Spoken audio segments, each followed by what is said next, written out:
이 편에서 월급이 없어져도 안 흔들리려면 현실적으로 얼마가 필요할까? 라는 질문을 조금 다르게 바라봤습니다. 남들이 말하는 10억, 4% 룰이 아니라 내가 줄이고 싶지 않은 소비를 그대로 유지하려면 한 달에 얼마가 필요하냐? 그리고 그걸 목표 월 현금 흐름이라고 부르자고 했죠. 오늘은 그 다음 이야기입니다. 그 월 현금 흐름을 실제로 어떻게 채울 것인가? 저를 포함한 대부분의 직장인은 월급의 인생 대부분이 걸려 있습니다. 그래서 그 월급이 줄어들거나 끊기는 순간 바로 공포가 찾아오죠. 저는 어떻게 하면 회사에 덜 기대고 살 수 있을까를 고민하면서 기준을 조금 바꿔보기로 했습니다. 회사에 계속 다닐지 말지에 대한 감정의 문제에서 월급박 현금 흐름의 구조 문제로요. 회사가 싫으니까 나가야지가 아니라 월급이 없어져도 내 삶의 소비를 유지해줄 다른 현금 흐름이 충분히 생겼느냐. 그래서 제가 요즘 가장 많이 떠올리는 그림은 이거예요. 월급이라는 하나의 수도꼭지에서 물이 나오고 있을 때 그 옆에 월급박 수도꼭지를 천천히 하나씩 더 만들어가는 것. 오늘은 제가 생각하고 있는 월급박 현금 흐름의 3가지 축에 대해 이야기를 해보려고 합니다. 이게 정답은 아니고 그냥 한 사람이 회사에만 기대지 않고 살고 싶어서 이렇게 설계해 보고 있다 정도의 설계도를 보여드리는 것에 가깝습니다. 첫 번째 축은 가장 기본적인 이야기입니다. 자본이 만들어주는 현금 흐름. 저는 자본을 아주 단순하게 2가지 얼굴로 나눠서 봅니다. 첫 번째는 지수, 성장주처럼 시간이 지날수록 자산 가치가 커지는 성장하는 자본. 두 번째는 배당, 이자, 임대료처럼 통장으로 규칙적으로 들어오는 현금이 나오는 자본. 둘 다 중요하지만 월급이 없어져도 버틸 수 있을까? 라는 관점에서 봤을 때 조금 더 민감하게 보게 되는 건 두 번째, 현금이 나오는 자본입니다. 왜냐하면 이게 바로 월급을 대체할 수 있는 월급박 현금 흐름의 씨앗이 되기 때문입니다. 물론 여기에도 정답은 없습니다. 몇 퍼센트는 성장주, 몇 퍼센트는 배당주가 이상적이다. 이런 공식은 사람마다 성향마다 다릅니다. 다만 제가 요즘 잡고 있는 기준은 이겁니다. 장기적으로 자본을 키워줄 성장 자산과 매달 혹은 매 분기 현금을 뱉어내는 자산을 둘 다 가져가되 월급박 현금 흐름의 비중을 서서히 키워가자.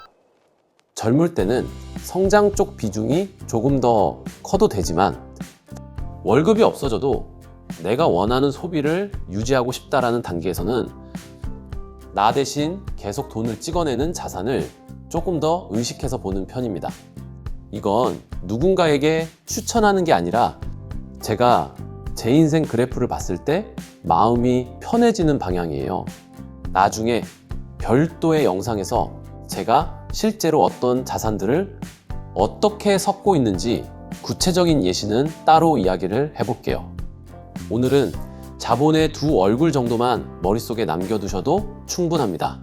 두 번째 축은 회사 밖에서 내가 하는 일로 벌어들이는 돈입니다. 여기에는 정말 다양한 형태가 있을 수 있겠죠. 유튜브, 블로그, 뉴스레터, 강의, 컨설팅, 클래스, 작은 온라인 사업, 쇼핑몰, 프리랜서로 하는 프로젝트들. 중요한 건 이게 꼭 거창한 창업이 아니어도 된다는 겁니다. 규모가 작더라도 월급 바깥에서 첫 10만 원, 첫 30만 원, 첫 50만 원이 들어오기 시작하는 순간 머릿속 구조가 완전히 달라집니다. 회사 말고도 내가 돈을 벌 수 있는 통로가 하나 더 생겼구나. 이 경험 자체가 회사에 덜 기대는 삶을 준비할 때 굉장히 크게 작용합니다. 저는 개인적으로 경험한 것을 기록하는 일과 설명하고 공유하는 일에 관심이 많습니다. 세계 도시와 경제를 여행하면서 이야기해보는 것, 대기업 직장인이 회사에만 기대지 않는 구조를 준비하면서 어떤 숫자와 구조를 고민하는지 솔직하게 공유하는 것. S&P 500, 100년의 역사를 정리해서 책으로 만들어 보는 것. 이 모든 게 제게는 회사 밖에서도 내가 계속 할 수 있는 일입니다. 그래서 저는 앞으로의 월급 밖 현금 흐름 중 일부를 이런 기록 설명 콘텐츠를 통해 만들어 보고 싶다고 생각하고 있고, 그 첫걸음이 바로 이 유튜브 채널입니다. 저는 이걸 당장 돈 되는 부업이라고 생각하지 않고 미래에 나를 위해 미리 만들어두는 두 번째, 세 번째 직업의 씨앗이라고 생각하면서 하고 있습니다. 여기서 중요한 질문은 이거예요. 나에게는 어떤 종류의 일이 회사 밖에서도 계속 이어갈 수 있는 일일까? 그게 반드시 콘텐츠나 글쓰기가 아니어도 괜찮습니다. 숫자, 디자인, 손재주, 상담, 기획, 각자에게 맞는 형태가 분명히 있을 거라고 생각합니다. 세 번째 축은 조금 추상적인 이야기일 수 있습니다. 저는 이걸 실험과 옵션이라고 부릅니다. 아직 당장 월급 외의 수익이 0원이어도 혹은 마이너스여도 나중에 월급 밖 현금 흐름이 될 수 있는 판을 미리 깔아두는 행동들이 있습니다. 예를 들면 법인 설립을 준비해 보는 것, 나중에 강의 컨설팅을 할 수 있는 전문 분야를 정리하고 자료를 쌓아두는 것, 해외나 특정 도시에서 오래 머무르면서 현지에서 할 수 있는 일들을 조사해 보는 것. 지금 당장은 월급처럼 눈에 보이는 돈이 안 들어오지만 언젠가 이번에 회사에서 한 발 물러난 뒤 이 판을 본격적으로 키워볼까? 라고 선택할 수 있는 옵션을 늘려주는 행동들입니다. 저를 예로 들면 저는 지금 이런 것들을 차근차근 깔아두고 있습니다. 첫째, 투자 측면에서 내 스타일에 맞는 장기 전략을 정리하고 그걸 책의 형태로 쓰고 있는 것.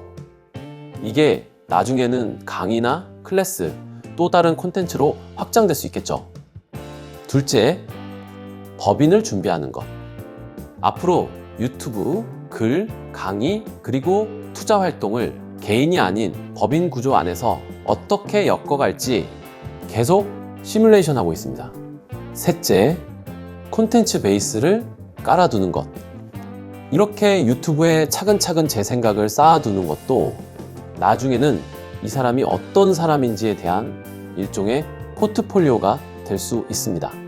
아직까지는 명확한 수익 구조라기보다 옵션을 늘리는 작업에 가깝지만 저는 이게 월급 밖 현금 흐름의 세 번째 축이라고 생각하고 있습니다.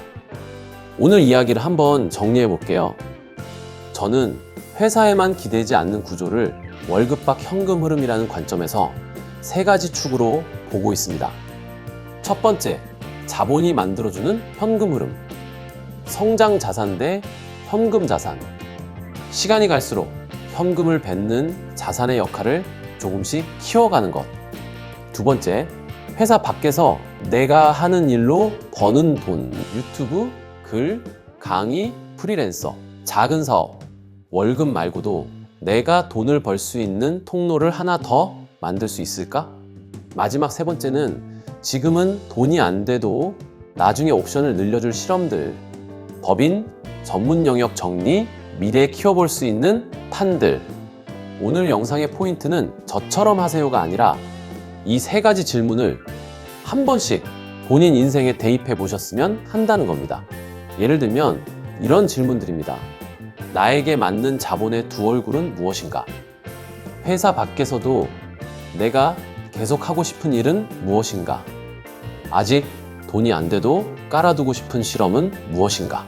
이 세 가지를 적어보는 것만으로도 지금 당장 회사를 그만둘까 말까의 문제가 아니라 어떤 구조를 언제까지 만들 것인가의 문제로 생각이 조금씩 바뀌기 시작합니다. 오늘은 제 기준에서 바라본 월급 밖 현금 흐름의 세 가지 축, 자본과 일, 그리고 실험에 대해 이야기를 해봤습니다. 노트 위에 이렇게 세 가지 축을 써놓고 나면 왠지 금방이라도 회사에 덜 기대는 삶이 완성될 것 같지만 실제로는 이 세 줄과 현실 사이에 꽤 큰 간격이 있습니다. 그래서 다음 영상에서는 지난 10여 년 동안 플러스 마이너스를 반복했던 계좌 이야기, 처음으로 1,000만 원대 이상 수익을 경험했던 해, 그리고 억 단위 수익을 처음으로 맛봤을 때도 제가 왜 바로 퇴사 버튼을 누르지 못했는지, 한두 번 잘 된 해와 평생 가져갈 구조는 다르다. 다음 편에서는 이 문장을 중심에 두고 지금의 수익이 운 좋은 한 해인지 아니면 재현 가능한 구조인지, 그 사이에서 제가 어떻게 고민하고 있는지를 차근차근 풀어보겠습니다.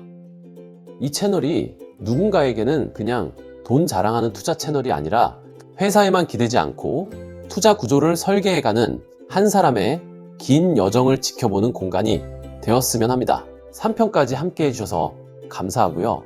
다음 4편에서 이미 돈을 좀 벌고 있는데도 왜 아직 퇴사를 못할까는 질문으로 다시 이어가 보겠습니다. 여기까지 들어주셔서 감사합니다.